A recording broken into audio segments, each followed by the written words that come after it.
All right. Roger doesn't want to be seen today. Yeah, I had a couple of clerks at stores say domo arigato, but apparently that's very super formal. That's like, thank you, sir, very much, or something along those. Nth Mike is saying your volume is low, Tom. Well, I'll speak up, Nth Mike. But a few seconds ago, I swear you had some hiss on the line and then it went away. Yeah. This usually happens because of me. That's no, it was only when Tom was talking. Oh, okay. I have no idea. It's fine now. Audio is hard. Video is even harder. In fact, your volume's low, Nth Mike. Oh, that's weird. Nth Mike said it was only in Alpha Geek Radio. Wonder why which makes no sense, right? Yeah, it doesn't. Oh well. Yeah, we'll levelate it. I promise. Exactly. But thank you, Mike, for the feedback. I did a diagram of how I do the live show, my live show, and it's hysterical. I showed it to Bart, and he said, well, it's complicated enough to be right. Like he wasn't even going to try to figure out what I was doing, because I go to so much work to not have a mixer that all my workflow, I've got loop back and audio hijack, and it goes around like this and into this. Yeah, but I've got a mixer, and I ended up having two mixers. So maybe I should send it to you. It's complicated. No matter what you do, I feel like it becomes complicated. Well, I think the problem is as soon as it works, you think, I bet I could do that. Well, it's which fail point bothers you the most, right? I have two mixers because I'm trying to avoid the fail point of having all of the audio capture on one computer, meaning that if that computer slows down or has a problem, I lose it all, right? And that has saved me a couple times when the Hangout dumps, but I was still able to talk to AGR and keep a local recording of the audio. But it causes other problems that you are avoiding, because if the mixer gets unplugged or introduces interference or all of that, that doesn't happen to you because you've got it all nicely packaged into one. So there's no perfect. During one of my Hangouts the other day, my Mac logged me out. There's nothing that's going to save you from that. By the way, they call my live show watching the sausage get made. Yeah, right. Look right here. Let me one of my fans sent a sausage grinder to my house. Oh, lovely. It weighs about 8 pounds. I did an unboxing on the show. Can you use it for sausage? You could, but I'm not going to. That's really gross. I want to. All right. Let's get the show on the road. You guys ready? Go. Here we go. Daily Tech News Show is powered by its audience, not outside organizations. To find out more, head to dailytechnewsshow.com/support. This is the Daily Tech News for Friday, September 16th, 2016. I'm Tom Merritt. Very pleased today to be joined by Ms. Allison Sheridan from Nosilicast back on the show. How's it going, Allison? It's going good, Tom. We missed you, but your crew did a good job while you were gone. I agree. They did great. I miss Darren even more. He's off doing something else. Hopefully he'll be back next week. But we have Len Peralta here. I haven't seen him in a couple of weeks either. How's it going, Len? Oh, it's great. It's good to see you too, sir. It's always so we got to catch up at some point and hear how your trip went. Oh yeah, absolutely. Maybe after the show I can fill you in a little bit. Oh, I'll try to talk about drones and hacking. Okay. And I'll try to draw something that has to do with that. Yeah. We're actually going to talk about brand confusion a little bit today. Allison has been studying how much people actually know which Samsung device has been recalled. Now, I don't want to get too far down this conversation, but no one has said refrigerator yet. It's mostly everybody knows it's a phone. Yes. I'm doing highly scientific polling. So we'll talk about that in a little bit. In a surprising turn of events yesterday, the internet not only liked something new, but it was something Twitter did. Streaming the NFL game was largely received positively. And now, here are some more top stories. The Associated Press, Vice Media, and Gannett, which is the owner of USA Today, have joined in a lawsuit against the U.S. FBI to force it to make public the details of the business transaction that led to the cracking of an iPhone 5C in San Bernardino earlier this year. Now, the FBI has declined to release any details, even in response to Freedom of Information Act requests. And there have been 3 different requests from these 3 different news agencies. So the lawsuit is saying, we need you to tell us who the vendor was, how much you paid them, and a little bit more about the contractual arrangement. It is not asking the FBI to reveal the method of the crack, which I think a lot of people see the headline and kind of assume that. That's not part of this. They just say, I think the public has a right to know who the government is paying and how much to do these kind of cracks. Yeah, I read actually a great deal of the AP's request because I found it unbelievable that they weren't asking for that. And they referred back to, I think it was USA Today who had requested it previously, and they never asked for that. But the FBI was saying that the reason they weren't going to give the details on the business transaction was because it was part of an ongoing, possibly or maybe future investigation. Yeah, it's a halo of confidentiality, right? It is perfectly legitimate during an ongoing investigation for the investigators to say, we don't want to reveal certain details because we don't want them to bias other facts or tip off people that we're going to be investigating, et cetera. I don't know that it's obvious that the name of a vendor would tip anything off. On the other hand, maybe I can envisage a scenario where knowing that vendor would then lead a lot of security researchers to be able to make a very good guess as to what the method was, and maybe then that method would be blocked in the future, and they want to prevent that. It does seem to be a fairly limited scenario, though. One thing I didn't understand was why the AP felt that we did need to know the business transaction. What to me, the technical transaction is obviously more interesting from a privacy perspective than how much money did you pay and who gave it to you. Yeah, it's not about the privacy in that case, right? It's about the public's right to know what the government's doing with its money.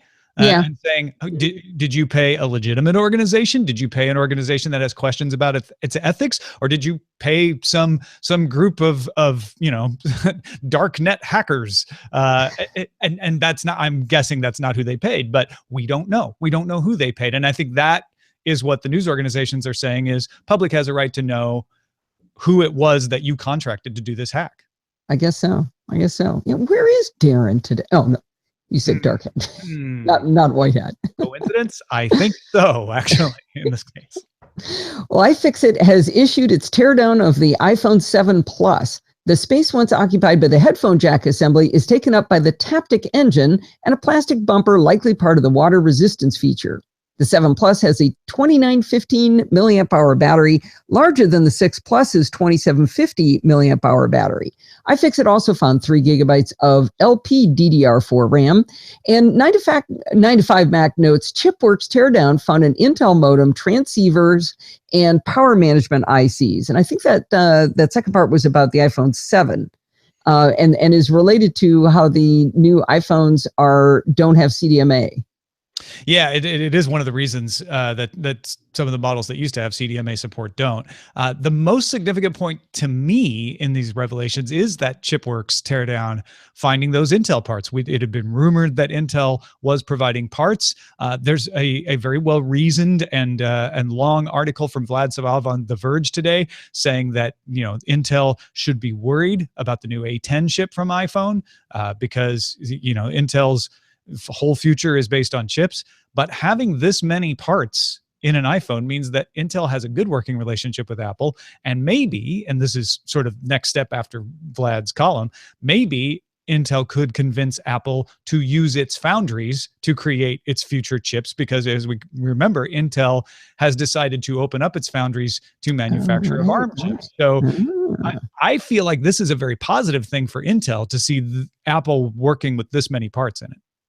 Right. Now, as far as the room for the Taptic engine, one of the things I've been thinking about is how people obviously have lost their minds about the headphone jack, blah, blah, blah.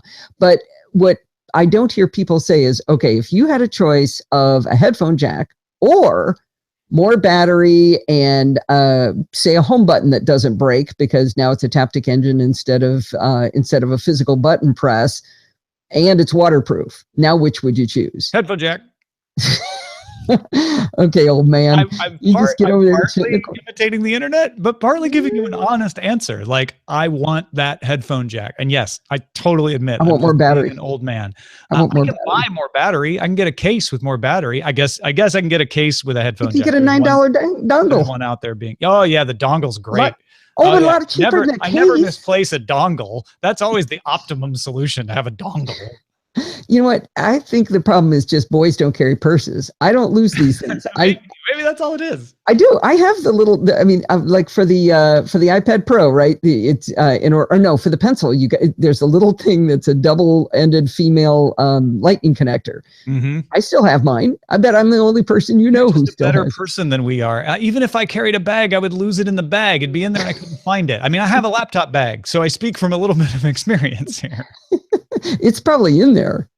Yeah, exactly. And I always forget my Ethernet adapter when I travel. I'm like, crap. Now I have to either buy one or what I took to is putting a USB Ethernet adapter in my bag. So if I forget the Thunderbolt adapter, at least I've got one. I hate that adapter culture myself.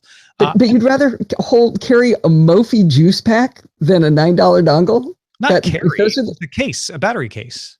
Just right. But I mean, you would rather because my battery gets me through the day most of the time, unless I'm traveling, and then that's when I need the case. So I remember to put the case, and I'm much less likely to misplace that case.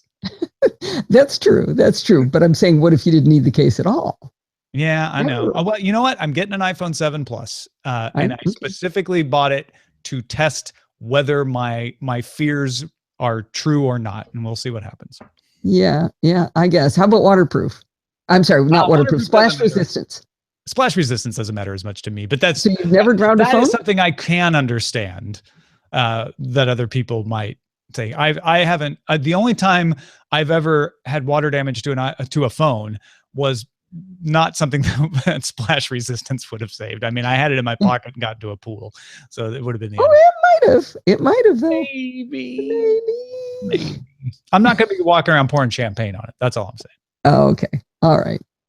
Ars Technica's John Brodkin reports the City Council of Wilson, North Carolina, has voted to stop providing its city-run Greenlight fiber internet service to the neighboring town of Pine Tops. The state of North Carolina recently won a lawsuit against the U.S. FCC to preserve a state law which prevents Wilson from offering its services outside the county.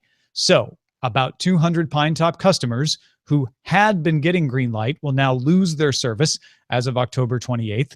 Greenlight sells service from 40 megabits per second up to a gig for $40 up to $100 a month. Wilson provides electrical service to Pine Tops and laid the fiber there to support a smart grid initiative, and then was using that fiber they laid for the smart grid to also provide service. And the state is now saying, we don't care if the fiber's there and you can light it up. It is against state law for you to do so. Pine Top's only remaining equivalent ISP is CenturyLink DSL, which provides a maximum, the most expensive service of 50 megabits per second. So I absolutely hate these stories because I can't figure out why does the state of North Carolina want people not to have broadband? Well, I would imagine that the people in support of this law in the state of North Carolina would say it's not that we don't want people to have broadband. We don't want the city getting involved in a private industry. And if municipalities and governments get in and create broadband, they make it harder for private companies to make money off broadband. But the private companies aren't making any money off of broadband for these people because they're doing it for poor old Pine Tops. That shows that they don't need broadband because it's not a legitimate business initiative, and therefore the city providing it was a waste of taxpayer dollars. I hate this. I hate this. That's how the argument runs. Yeah, I hate it on principle that here is a service that obviously is out competing what the market had been providing. And we have seen plenty of times, whether it's private or public, when another competitor comes in with improved service, it spurs the other competitors to then invest in their own services and improve them. We've seen that in Austin. We've seen it in Atlanta, et cetera. So it is difficult for me to look at this and say it was a bad thing to allow another competitor, whether it was city run or not, to provide service to an area.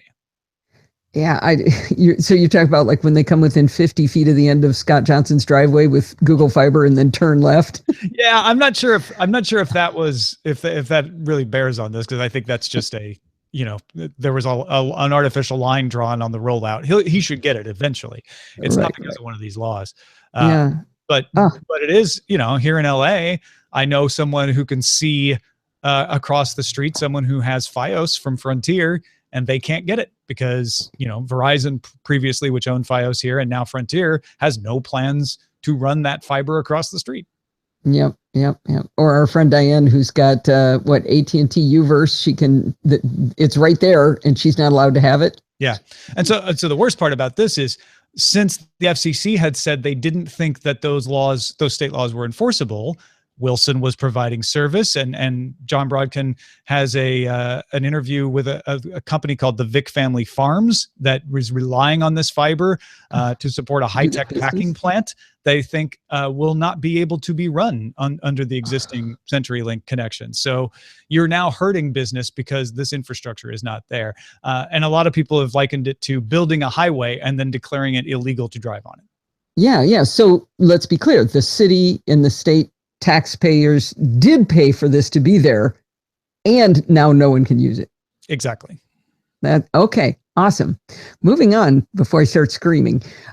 18 organizations, including Google, Facebook, and the World Federation of Advertisers and the Interactive Advertising Bureau, announced the formation of the Coalition for Better Ads at DE-CIX in Cologne, Germany on Thursday. The group aims to create global online advertising standards based on direct consumer research, actually talking to consumers. Look at that.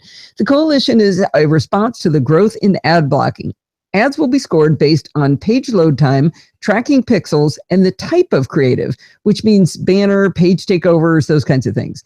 Participating members will not run ads that fail to meet a certain threshold. On the top level, I think this is a fine idea, right? The advertising agent, the advertising world getting together and saying, hey, we're seeing this horrible backlash because of ad blocking. Let's address why. Let's actually pay attention to customers and come up with better standards. What I think is hilarious, Allison, is that that's what the Internet Advertising Bureau was formed to do, was to set standards that advertisers would abide by. That is what the World Federation of Advertisers theoretically does, is gets all the advertisers together to agree on how they're going to roll out advertising. So it seems odd to me that a super organization needs to be created to get those sub-organizations to play by new rules that pay attention to customers. You make them sound like Creed in The Office, who was supposed to be checking quality all these years and never did. Yeah. They were off at the golf course or something. Well, Interactive Advertising Bureau was formed in the early 2000s as a way to say, hey, we've got, banner ads all over the place and no standard way of tracking them. Let's all get together and make it better for advertisers. But it was never customer focused. And I guess that's why we now have this new organization, the Coalition for Better Ads, to make it more customer focused. Yeah, maybe what they were focusing on is what customers would be the advertisers, I suppose. Oh, right. But maybe what they were focusing on is what kind of ads will make us the most amount of money. Yeah, absolutely. What ads will make us the most amount of money that we can all agree we're okay delivering? I mean, pop-up ads were a big debate among Interactive Advertising Bureau members in the mid 2000s, and they've gone beyond that. They didn't pay serious attention to the people complaining about pop-up ads or pop-under ads or any of that stuff, and they have now reaped the reward of ad blocking being taught to a whole generation of people who otherwise would never have bothered messing with ad blockers. Right. One thing that bothers me about this is these organizations, do they include, Forbes that's still trying to serve me flash ads on my iPad Now Business Insider, I think, lists the members, and at this point, Forbes is not part of that, but I would assume Forbes is part of the Interactive Advertising Bureau, so perhaps they will fall under that. Do most sites end up under these guidelines, or? I would imagine the majority of them will. Now, it's a question of, if the Interactive Advertising Bureau says we are abiding by these rules, does that mean all of the IAB members will? Not necessarily. Yeah. I've heard that putting a big sign up for a newsletter as the first thing that pops up when you go to a new site is good. I'm going to start doing that. Or saying, hey, you're blocking a particular script from running, and therefore we're not going to let you see any of the content of our site. It's another one that bothers me. DE-CIX, it's spelled DE-CIX, is the operator of the world's largest internet exchange point in Frankfurt, Germany. If you don't know what an internet exchange point is, I'm going to way oversimplify it. Apologies to those who work in the industry. It is a place where the large network operators that deliver traffic on the internet can meet and exchange their content. So the Comcasts of the world can exchange with the AT&Ts of the world at exchange points. And that's when you hear about transit agreements. And in fact, when we were talking about Comcast and Netflix having arguments about their interconnections, those were in many cases taking place at exchange points. So back to DE-CIX, they operate the largest one of these in the world. All the people in Germany are exchanging their traffic at the DE-CIX point in Frankfurt, Germany. DE-CIX filed a lawsuit Friday against the German Interior Ministry to stop mass surveillance at that exchange point. DE-CIX wants to show that surveillance orders from the German Federal Intelligence Service, I won't try to pronounce it in German, but it's short for BND. BND surveillance orders are illegal under Germany's G10 Act. DE-CIX cited a paper from a constitutional lawyer named Hans-Jürgen Papier, alleging the BND surveillance is disproportionate and indiscriminate. In other words, it doesn't try to determine if people are in Germany or out of Germany, whether they're foreigners or domestic. It just takes all the traffic.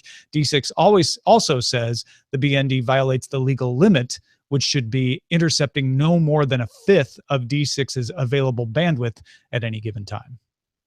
So I'm so confused on so many things on this, but one question, I thought Germany was the people that were against surveillance. Right? Usually. They were like the privacy people. Totally, yeah.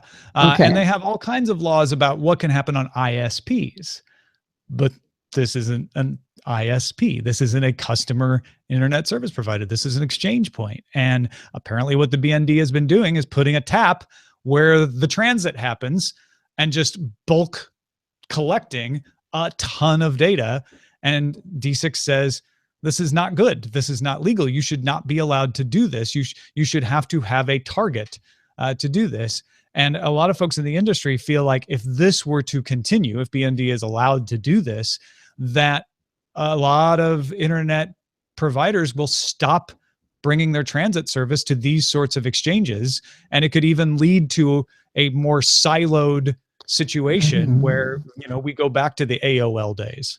So how would you even do that though? You'd be bypassing and just saying, okay, everything from the United States doesn't go through Germany, even though the United States is surveilling everything too. But you would have people saying, well, I don't really trust that DE-CIX point, so you have to access me through this other route, and therefore I'm not really going to be able to exchange my data with people over there because it's just too difficult. Wow. That is an extreme scenario, but that's what a lot of people fear could be a cascading effect of this. And this is a lawsuit in Germany against the BND. The BND. Okay, and BND again is a government. It's the German Federal Intelligence Service, kind of like an NSA. Okay, so they can sue the NSA type. Interesting. Yeah, you can sue the NSA in the U.S. too. Yeah, you can sue anybody whether you can succeed. I was like, when people say, "Can you get sued for that?" Absolutely. Whatever it was you just said, you can. Yeah, no, absolutely. All right. Well, on a lighter note, Microsoft SwiftKey announced a major overhaul to its predictive mobile keyboard, which will now offer suggestions based on artificial neural networking. The company claims this will allow better predictive suggestions as it considers the meaning of words, not just word order. SwiftKey claims this is the first time neural networks will deploy locally on a device, not relying on a server backend for processing. The update is available for Android users in the US and the UK.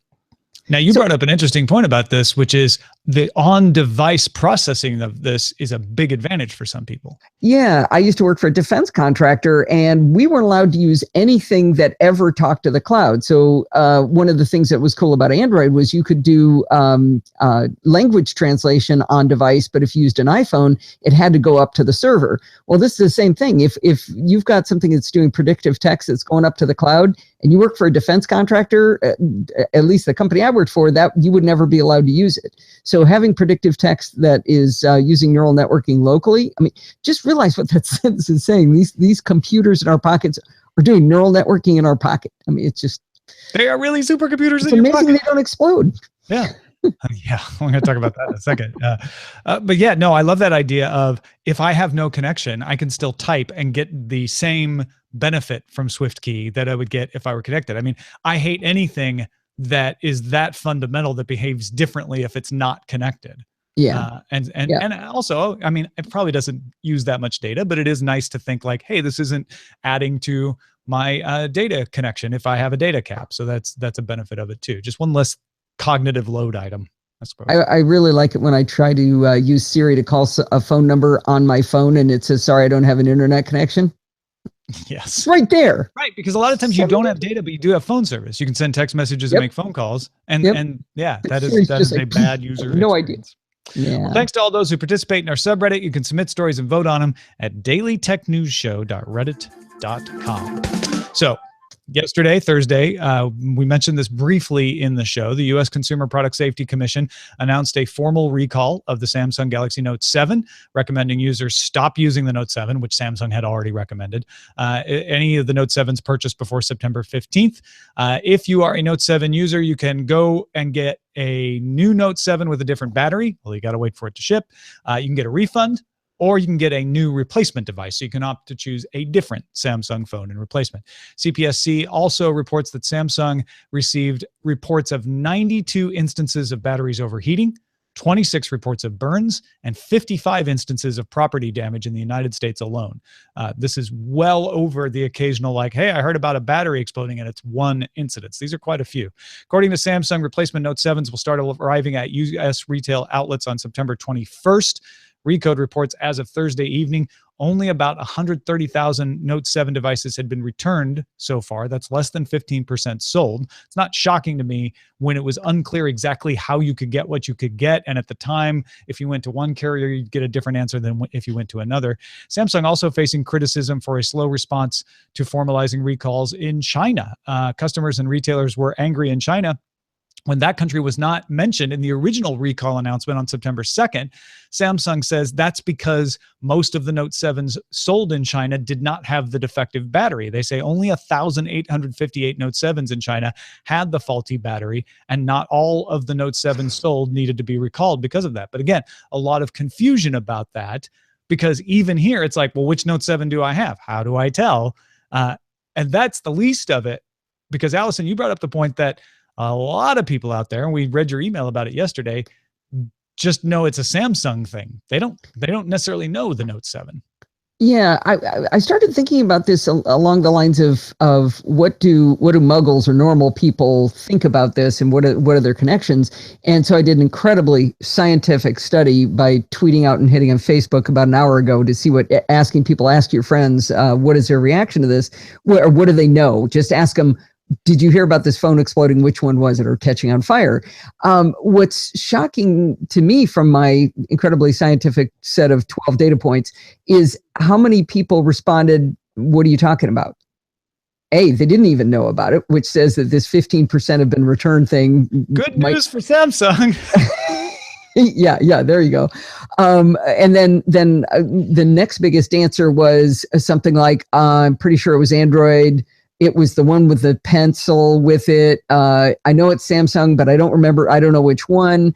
A whole lot of answers like that. Very few knew that it was the actual Samsung Galaxy Note 7. And so let's take muggles don't know which one as a pretty good, if they even know, they don't know which one. Now the muggle is the flight attendant who's telling you whether you can use that phone or not. Hey, you got a Samsung Galaxy S7. Don't you know you're not allowed to have those on the plane? You're going to start to get a lot of people who are without knowledge going to damn the entire product line from Samsung. And I'm afraid this is going to get even worse for them over time. It isn't like the Ford Pinto blew up, not the Ford blew up, right? You knew it was the Pinto, well, probably before you were born, but. Oh, unsafe at any speed. I remember. Oh, there you go. Ralph Nader, right? Yeah. I think the salvation of Samsung will be in that point that I made a joke about, that people said, well, I didn't even hear anything about this. Because from our tech loving perspective, and I assume people who listen to this show are people who are at least interested in tech, we see the fact that local news, local radio is talking about this as a big deal. Like, wow, they don't usually talk about the same things that we're concerned with. And so it must be huge. And I ran into someone who had heard about this who normally doesn't follow technology. So it is definitely over-indexing. But at the same time, you have the unsettling fact that most people aren't paying attention to the news. Most people aren't keeping up on everything, or don't even watch or listen to local news on television or radio, and therefore are unaware of this. Now, hopefully they're not Note 7 owners, because that is a dangerous situation, right? But that may be Samsung's salvation, which is, this is going to be bad. There are going to be jokes about Samsung among those in the know occasionally. But the fact that many people out there have a Samsung phone, they have a Galaxy S7 or they have a Galaxy Core, one of the bargain brands, and it didn't explode and they didn't hear about this, that down the line, people will say, well, I have a Samsung phone. I never had any problem with it. And that will be their greatest hope in eventually recovering from this. Is ignorance. To me, it's just shocking that there are people who don't know, because, I mean, since we're old, we watch the news on television like our parents taught us, and it's just on the news all the time. I mean, it is constant barrage of information about it. So to me, it's just mind blowing that there's people who don't know about it. It's but the ratings of TV news that will save Samsung. Well, they could come out with a Samsung Anything 8, right? If they could just come out with an 8 really quick, just call it 8. That might help. Well, and you know what, they may be that. Not coming out with it quick, but knowing that the S8 is going to be coming out in the spring could be part of their recovery plan. Like, you know what, we'll just move on. We'll have new numbers. I think there is a serious question of whether they should continue to use the Note brand. But again, it's that balance of, well, how many people really identify this with the Note? Yeah, I think the Note brand is fine. Yeah, because the people who are fans of the Note, or even just like the Note, seem to be willing to continue to have their faith in the product, saying, yeah, it was just a bad battery. We get it. Yeah. I could see that. I'm also thinking about they've really got to come out with a way that these devices are marked on the device that tells you it's one of the good ones. From what I understand, they're talking about having a sticker on the box that has an S. Well, there were some pictures in Australia that had a blue dot on the and then there was a black square on the UPC code as well. But are you going to carry that with you when you get on a plane and go, no, my box has an S on it, it's okay? Yeah, I wonder. I feel like that's an unwinnable situation, because if you have the blue dot even on your device, if you run into a flight attendant who mistakenly thinks that all Samsungs are a problem, or doesn't understand that there are new Notes versus old Notes, you're not going to win that argument anyway. Yeah, that's true.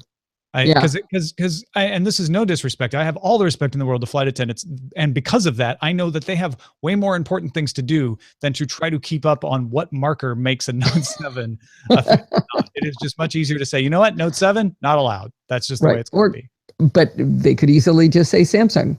And I was on a flight on Saturday where they made an announcement. If you have a Samsung Galaxy Note 7, please leave it off for the duration of the flight and do not charge it, even if it's off.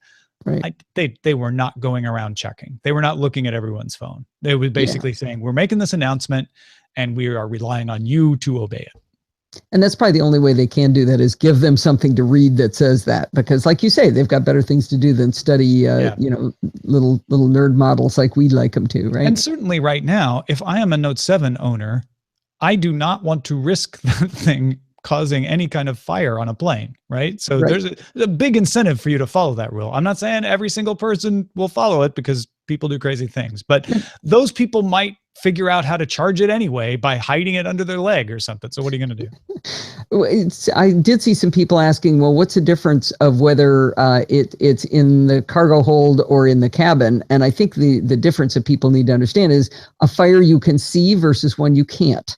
Yeah. You want the one you can see. You could possibly put out. Yeah. Right. The other one, not so much. All right, let's get to our pick of the day. Mark J. writes, I've been trying to clean up my digital hoard. This included software from my days as an MIS major in the 1980s.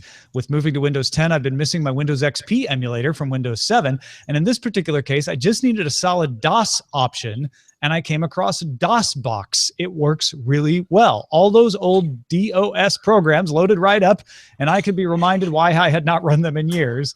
So if anyone needs a disk operating system emulator, a DOS emulator that works well in Windows 10, I can recommend DOSBox, DOSBox.com. And in fact, our producer Roger Chang saw this and said, I've got a solution for OS 10 users. Yeah.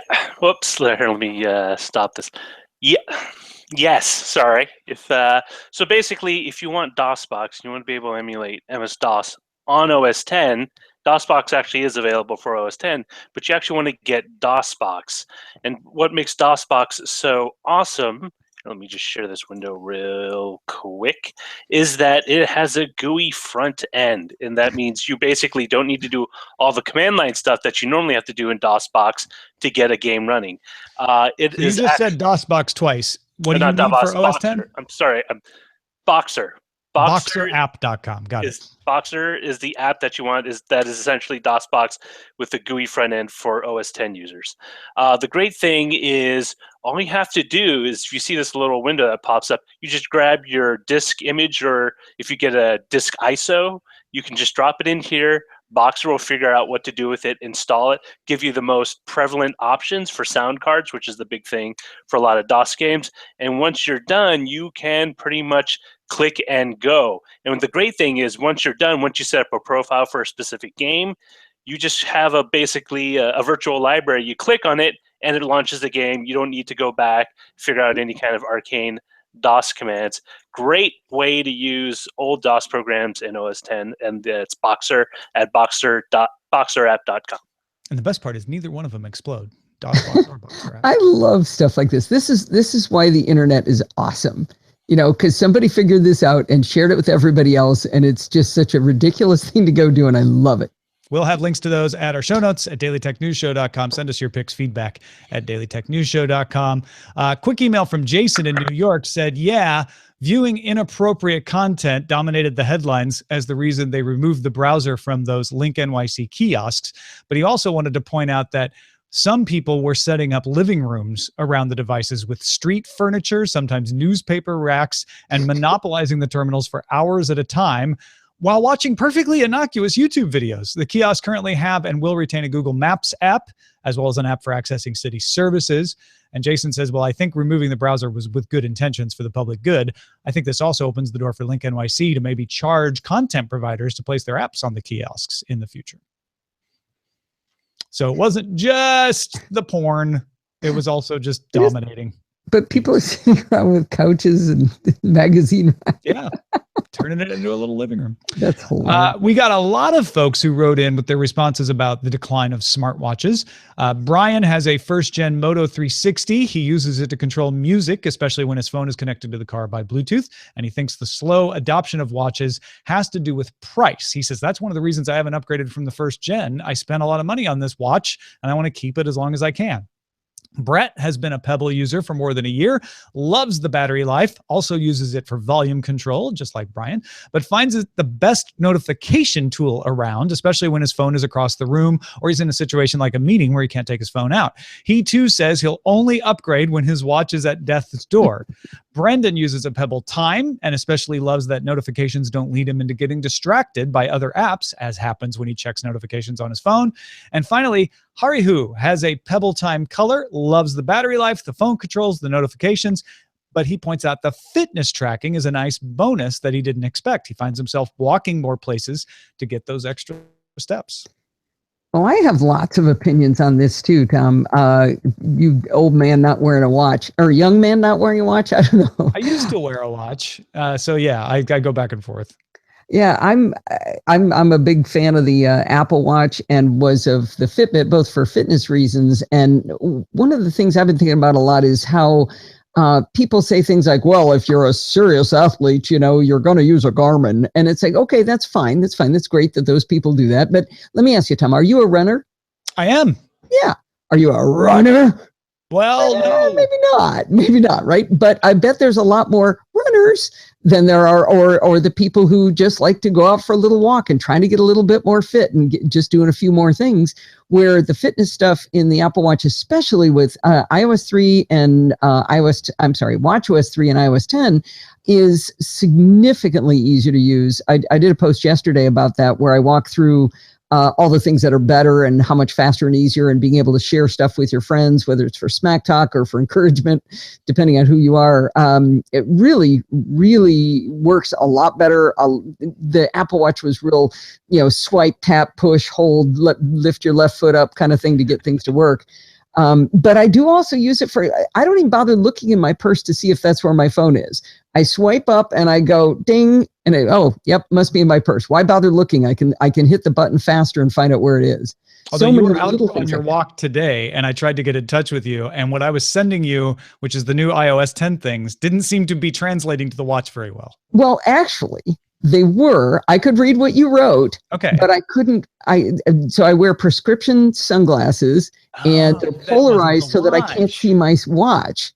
And I can't see things unless it's really bright. So I'm looking for display. Okay. The brighter display on the new watch that's supposed to be delivered any minute now might help me with that. I don't know what to do about the polarization, because if I take my sunglasses off, I can't see anything either because they're bifocal. So that's an issue. Okay. Yeah. But you saw the little Pac-Man sticker that I put on. Actually, I think I'd stopped watching you by then. I couldn't get it to work, but I saw you write hi. So that worked. Yeah. Cool. But yeah, no, that was just me not being able to see. Yeah, I agree. I think if you want an Apple Watch or an Android watch, either one, those fitness things are a nice addition. And you don't have to be a serious fitness guru to want to take advantage of those. But to me, I honestly, just now while we were talking, I think the biggest reason I don't get a watch is I don't want to have to deal with one more device to look at, one more device to manage, one more device to charge. When I run, I actually use Nike Plus and Runkeeper at the same time because I have different sets of friends on the different apps. Mm-hmm. And I just have my phone in my pocket. And that's it. Yeah, I do know what you're talking about. When all the OS updates came out this week, I realized it took me like 3 minutes to do each thing, because I'd have to go, okay, let me move my phone over here, my watch over there. Wait, this is my first iPad, my second iPad. Wait, my laptop. Wait, I had too many things, but that doesn't stop me from getting them all. Yeah. But I do think, for me, the fitness is the entire point of the watch. And I know a lot of people who, were always going to get around to getting fit, who are getting fit now because of it. So it does work for a lot of people. Yeah. And that can be an Apple Watch. That could be a Fitbit. Sure. It could be anything. Just something like the Pebble that our emailers were saying. It just kind of reminds them to get up and move around. So I like all of those as solutions for that. Yep. Well, if you want to see that post that Allison was talking about just a moment ago, you want to go to podfeet.com. That's where you can find her posts, her podcast. What else is going on over there? Well, we're continuing on with our Programming by Stealth series that Bart Busschots has been taking us through. And because of him doing the Taming the Terminal series and then Programming by Stealth, I wrote an app for the Mac. What? You wrote an app? That's amazing. I used Automator. It's not like a real app or anything, but it is technically an app. Okay. It's written in Automator. It's got Bash shell scripts in it that I wrote with my own little fingers, and uses Homebrew. And I mean, it's super nerdy. And it was kind of one of my goals when I retired was to do this, because the last time I programmed before this was in Fortran 4 with Watt 5 in 1978. Was it much different? It's almost exactly the same. Pretty much translates. Yeah, sure. Anyway, that's we get geeky I up love there. that. Let's check in with Len Peralta and see what he has been drawing. It involves flames, Len. Yes, it does. I kind of did a little bit of a different take on this. This being the release date of the iPhone 7, I kind of made that connection. It's the iPhone 7 and the Galaxy Note 7. Tale of two sevens here. So the image is of the two phones. One is delayed, one is recalled. And at the bottom, there's some features, quote unquote, of the iPhone 7. I'll read them real quickly. The courageous omission of headphone jack in order to sell wildly expensive, easily lost wireless headphones is one of the features of the iPhone 7, and shows up 2 weeks late in some countries. And for the Note 7, doubles as a flare when stranded on desert island and or sitting in your living room, and it doesn't care for China. So no. So there you go. There you Tale go. of 2 sevens. I love it. Tale of 2 sevens, yes. No matter which phone you don't like, you'll find something in Len's posting, which you can take a look at lenperaltastore.com. That's right. Go check it out. Subscribe to his Patreon and buy yourself a poster. Yes. Our email address is patreon.com/Len. Sorry. No, that's fine. Our email address is feedback@dailytechnewsshow.com. You can catch the show live Monday through Friday, 4:30 p.m. Eastern at alphageekradio.com and diamondclub.tv, and visit our website at dailytechnewsshow.com. Back on Monday with Veronica Belmont. Talk to you then.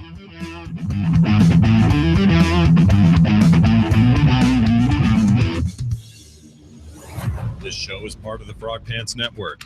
Get more at frogpants.com. Diamond Club hopes you have enjoyed this program. I love a tale of 2 sevens. Yeah, it wasn't really kind of the main feel of the story. The iPhone 7 comes out today, obviously, and then it was just the 2 sevens, man. It was very interesting. Yeah, and it was sort of the theme of the show. In fact, can we just call the show A Tale of 2 Sevens? You are certainly welcome to do that. Boom. It's the number. It's the leading title for the show. Oh, yay!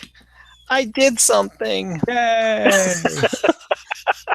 Now, Allison, should that be 7 spelled out? I would assume proper style, right? I think it'd be more regular 7, numeric 7. I would think.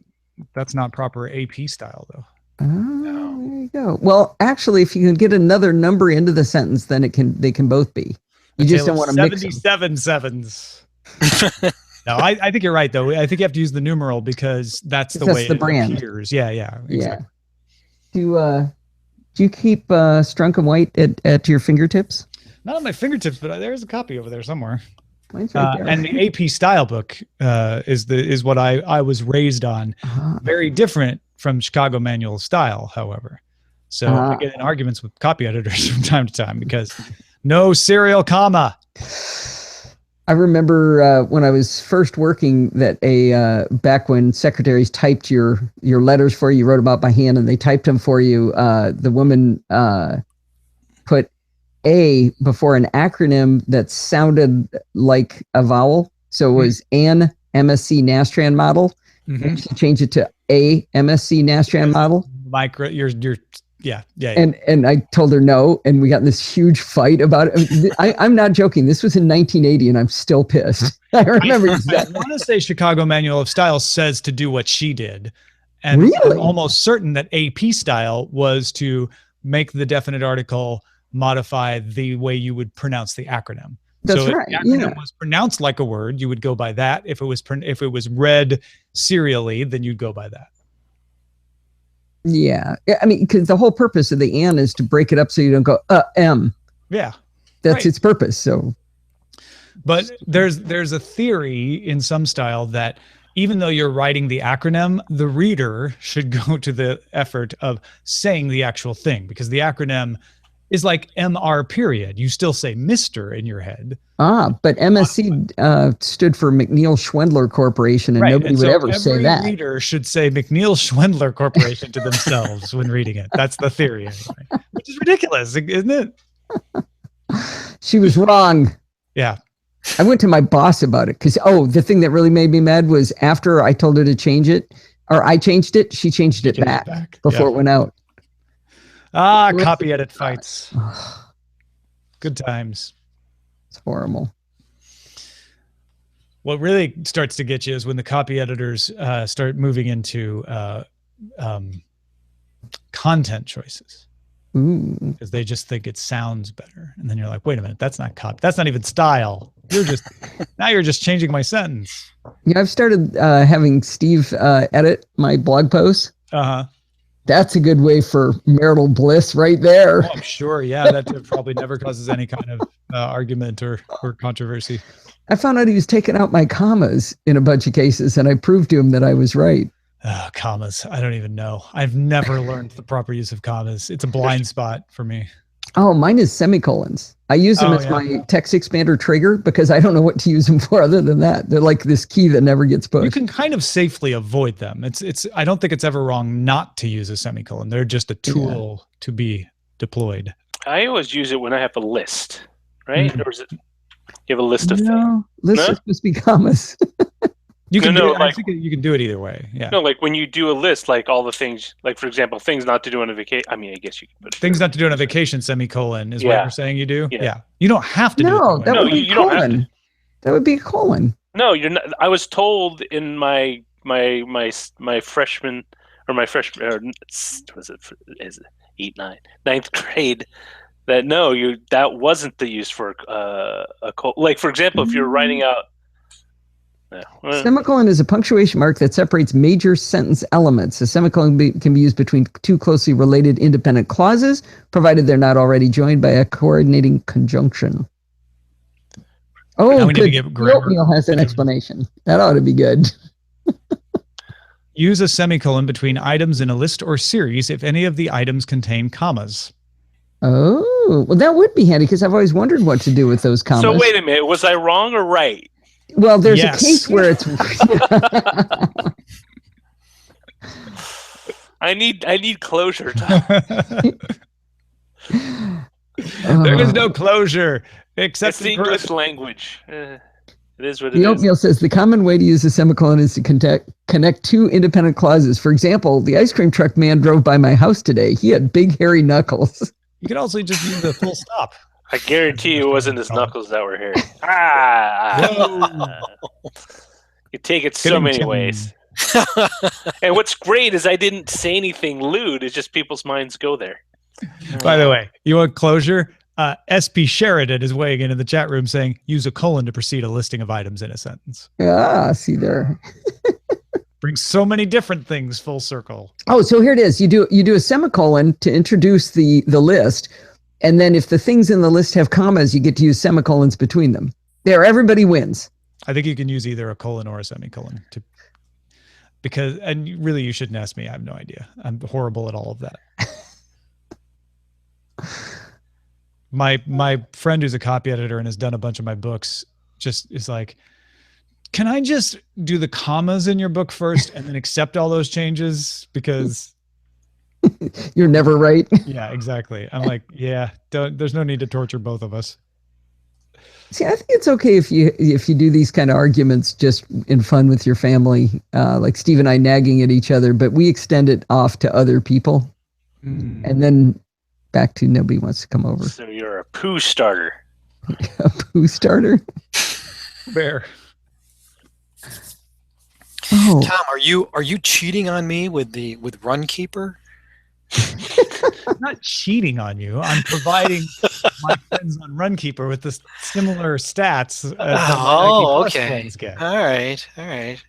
Which is And why in I haven't fact, seen you if on the any- Nike Run app. No, I haven't been on the Nike Run app because I was out of town. But yesterday, you should have seen me on the Nike Run app. Yeah, maybe I wasn't checking. I Well, was that just giving you a hard reminds time. how come I can't see you on the sharing app in activity on the watch?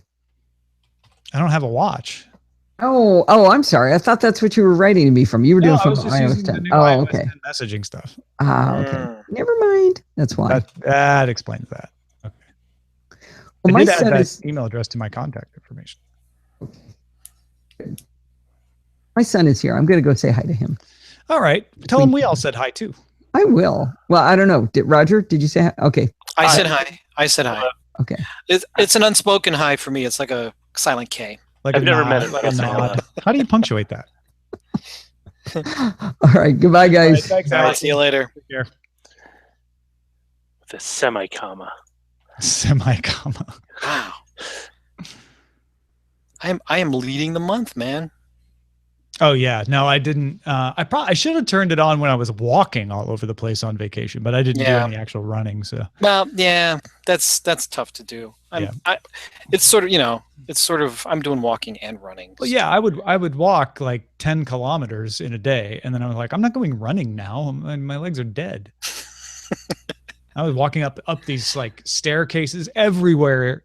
Every temple had a huge staircase you had to walk up at some point. Yeah, they should just put elevators in there, man. If it was the US, they totally would. Yeah, they probably would.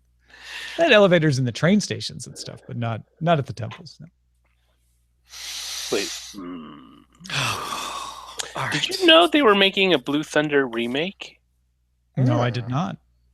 That's like, and they're going to make it with a drone, and they're not going to have. It's like, I guess they're taking. I don't know. Everything I've read so far has me very disappointed in the concept. Roy Scheider has got to make a little cameo in that thing, right? No, is he He dead? passed away. Yes. Oh, They should be able to bring some kind of. they should be able to bring him back. They can do that stuff with Brad Pitt in Yeah, totally. See, this is the thing. Benjamin It's one Buttons. of those movies that was great for its time, but I don't know if you can take that movie and update it without just making a completely new, different movie that just shares the title. It's just, I don't know. Like, you can make a version of Butch Cassidy and the Sundance Kid, but in space, but you wouldn't call it that, right? You would call it something else. Or like The Magnificent Seven, when it was remade by Roger Corman as Battle Beyond the Stars. Right. It's essentially the same movie, but he didn't say, "Oh, I'm just going to call it Magnificent Seven in space." When they did Hidden Fortress in space, and they called it Star Wars. Yeah. Oh yes. And they replaced Hidden with Star and Fortress with Wars. With Wars. Yeah. Alrighty, guys. Whose dog is that? That's my dog. Ah. You have a dog too, man. You got a full house. Yeah. No, actually, it's not that full anymore. People are leaving. Less full house. Yes. Hey, but the big news this week, of course, I don't know if you saw it. My son got engaged. Ah, congratulations! I didn't see awesome. that. That's awesome. Yes, he got engaged. We knew about it last week. He called. He was calling both Nora and I, and then I was like, hey, this could either be really bad news or really good news. So I texted him like, "What's going on? Why'd you call?" he's like, "I got some news." I said, "Is it bad news or good news?" He says, "Good news." So at first I thought he was going to say that he bought he was, because he started his sentence with, "I am in possession of I thought he was going to say like a guitar or something, or a musical instrument, because he's a guitarist. But he said an engagement ring. I'm like, oh, very interesting. I've been in possession of stolen property. I don't know what to do. You're right. I got arrested for possession, Dave. I am in possession of an illegal substance, and I need you to bail me out. But it's pretty exciting. It's crazy. A little bit Did crazy. you? Am I making it up, or did you have like a suspicion that? Oh, he had actually told. He told me last Christmas. Me and him went out to lunch, and he said that was his plan. And I said, "Oh, okay. Well, that's let us know." I didn't know it was going to happen this soon. And then he took Nora and I out this summer and said this is what he wanted to do. And then he bought. I'm surprised he bought the ring. I'm like, wow, okay. Wow. Do you mind me asking how long they've been together? They've been together for 3 years. Oh, okay. So they've been dating for 3 years, and then and they're probably this is their last day. This is their last year in college, and then they're going to grad school and stuff like that. But they don't know what they're doing for grad school. But they so it's like he may go somewhere else, and she may go somewhere, and they just kind of want to be like alone. What? No, not alone, but they just want to make sure that like when they circle back, that everything is I don't know. Nothing's up in the air. Yeah. Yeah, they want to know. Cool. Yeah, Sounds like a movie script. It's pretty amazing. She's a really great girl. We're really excited, and then to have her as a daughter-in-law eventually. So it's very exciting. Yeah, my sister-in-law, Eileen's sister, she didn't get engaged before, but she was with who was the guy who's now her husband, and she went to San Jose State. He went to Santa Barbara, and I wasn't like being pessimistic, but I was like, wow, that's going to be a real test of the relationship. Like if you can live through that many years separated like that, because I think he's a year younger than her, so it was like 5 years that they were in different places. And it did totally stay together. Oh, I can't see them being with anyone else. I mean, I guess I can't really say that definitively, but they're really, really well. They're very compatible. They're very, very good for one another.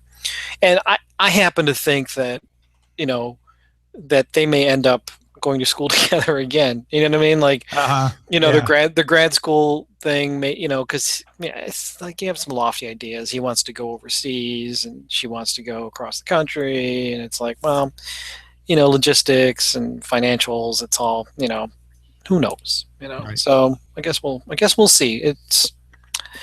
but that was the first big step. So I was very excited. If it's meant to be, it'll totally work out. Yeah, absolutely. But I hope it does, because she's a great person. So we're excited to have her. Oh, that's fantastic news. Congratulations. Thanks. Awesome. My youngest son was really sad. Oh, Like the 4-year-old, because either there's two things. Either he had a crush on his brother's girlfriend, Oh, okay. or Because he's 4 years old, that's cute. yes, Yeah. exactly. That's If where he he was can kind of 40, get it's away kinda with that. You can kind of get away with that. Otherwise, we're But- talking like reality shows. Well, though, but he's 4 years Yes. old. So. But the other thing So was that we said, Julia's going to be your sister, and he's like, oh, I don't want her to live here. Like, he didn't want anybody else living here or something. I don't know. He got very upset. Like, Oh, that's funny. I don't want another sister. I don't know. No change. Yes, he's very. So anyhow, well, we'll have to catch up on your trip. Yeah, I was talking earlier in the week a little bit about it, but I got to go to the DMZ in the border. Ooh, really? Yeah, technically was standing in North Korea for a couple minutes. Oh, that's kind of scary. It was very interesting. I mean, it's in the joint security areas, meeting places that are like straddle the border between the two countries. Yeah. So you're allowed to go into one of those buildings. and Okay. when you go to the other side of the building, you're technically on the other side of the border. Sure. So it's not like Yeah. if you would have walked another 30 feet, Yeah. there would have been like it's not like you guns just trained kinda on you or wander over something. and they can capture you or something. That happened on a reality show. I remember they were driving and they took a wrong turn and they ended up in the North Korea DMZ. It's like, how do you get out of it? I can tell you that would be really hard to do. There's a lot of barbed wire, even just along like highways that lead up to the DMZ. So That's crazy. yeah. Wow. All right, I'm going to kick off. Oh, and for everybody who's on the video, or I'm creating a brand new comic. It's a very personal comic. So what better way than to take it to social media and share it with everybody? But it's the process of creating I'm taking you through the whole process of creating it from start to finish. And so I'm at pencils. I'm midway through right now, and you can watch it on my Snapchat story or on Instagram story. And I'm Len Peralta on both of those. So I've been watching it on Snapchat actually, and it's really fun. It's really fun to see the different frames and your commentary and everything. It's cool. yeah, it's obviously it's kind of hard to figure out what's going on, but that's sort of the interesting part about it. I had never seen anybody create something like that on Snapchat story. Yeah, before. me either. It's really cool to watch. So yeah, And I don't want to see too much because I want to actually enjoy the story when you're done with it. So I feel like you're straddling that line pretty good of like showing me things where I'm like, oh, that's Will Wheaton or whatever, right? right. But not you're not actually giving me any too much of a clue of what's happening. Yeah, So yeah, I'm not spoiled on the story. It'll be interesting. I definitely am going to do the whole pencil thing. I'm going to do the inking and the coloring, but I don't know if I'm going to end up doing words. Maybe I'll share a couple of that, but it's some about vague phrases or something. Yeah, maybe. But that's the other thing too. I'm still rewriting and writing things as I'm going. I'm like, that doesn't feel right. So it's sort of like a work in progress, literally, as it goes on. But I hadn't seen anybody use those platforms for that sort of thing. Yeah. No, that's cool. So it's very, very cool. All right, cool. All All right, have a good weekend, everybody. Thanks. You too, Len. Take care. Bye. Bye, everybody.